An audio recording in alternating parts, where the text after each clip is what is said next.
પરફ્યુમનું ટીપું અકબર બિરબલની વાર્તા. મારી ચેનલમાં નવા છો તો મારી ચેનલને લાઇક કરો, શેર કરો, સબસ્ક્રાઇબ કરો. ધન્યવાદ. પર્શિયન સમ્રાટ અને સમ્રાટ અકબર ઘણીવાર એકબીજાને ભેટો મોકલતા હતા. એકવાર પર્શિયાના સમ્રાટે ભેટ તરીકે સમ્રાટ અકબરને એક દુર્લભ પ્રકારનો પરફ્યુમ મોકલ્યો. પરફ્યુમ લાગુ કરવાની ઈચ્છામાં અકબર તેના રૂમમાં ગયો અને પરફ્યુમની બોટલ ખોલવાનું શરૂ કર્યું. પરંતુ જલ્દી તેણે શીશી ખોલી. પરફ્યુમનું એક ટીપું જમીન પર પડ્યો. અકબર તરત જ તેના ઘૂંટણ પર બેસીને આંગળીમાં જોડાયો અને પરફ્યુમનું ડ્રોપ ઉપાડવાનું શરૂ કર્યું. તે જ સમયે બિરબલ કેટલાક કામ માટે ઓરડાની અંદર આવ્યો.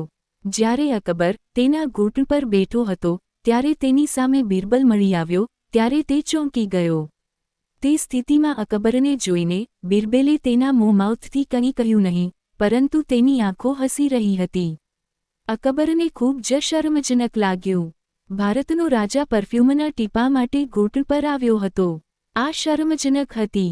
અકબરને લાગ્યું કે બિરબલ કંઈક એવું જ વિચારી રહ્યો હશે. તે સમયે તે કંઈ પણ કહી શક્યો નહીં, પરંતુ તેનું મન તેમને અંદરથી ખલેલ પહોંચાડવાનું હતું. તે કોઈક રીતે બિરબલની પોતાની પ્રત્યેની દ્રષ્ટિ બદલવા માંગતો હતો. તેથી બીજા જ દિવસે તેણે પોતાનું શાહી હમામને પરફ્યુમથી ભરી દીધો અને જાહેરાત કરી કે કોઈ પણ આવીને પરફ્યુમ લઈ શકે છે. લોકોએ ત્યાંથી પરફ્યુમ વહન કરવાનું શરૂ કર્યું. અકબરે બિરબલને બોલાવ્યો અને આ દ્રશ્ય બતાવ્યું અને કહ્યું, બિરબલ, જુઓ કેવી રીતે વિષયો ખુશીથી ડોલથી ભરેલા પરફ્યુમ લઈ રહ્યા છે. તમે આ વિશે શું વિચારો છો? અવતરણ ચિહ્ન. અકબરનો હેતુ બિરબલને બતાવવાનો હતો કે ભારતનો રાજા અકબર પરફ્યુમની બાબતમાં કંજૂસ નથી. જો તે ઈચ્છે છે તો તે પરફ્યુમ્સને ઘણું દાન કરી શકે છે. બિરબલે હસતા સ્મિત સાથે કહ્યું, તે ડ્રોપથી જાય છે, તે હોશમાંથી આવતી નથી. તે છે આખા સમુદ્રને ભર્યા પછી પણ તે ક્યારેય પાછો ફર્યો નહીં, જે એક ડ્રોપમાં ગયો છે. પૂરી વાર્તા સાંભળવા માટે ધન્યવાદ.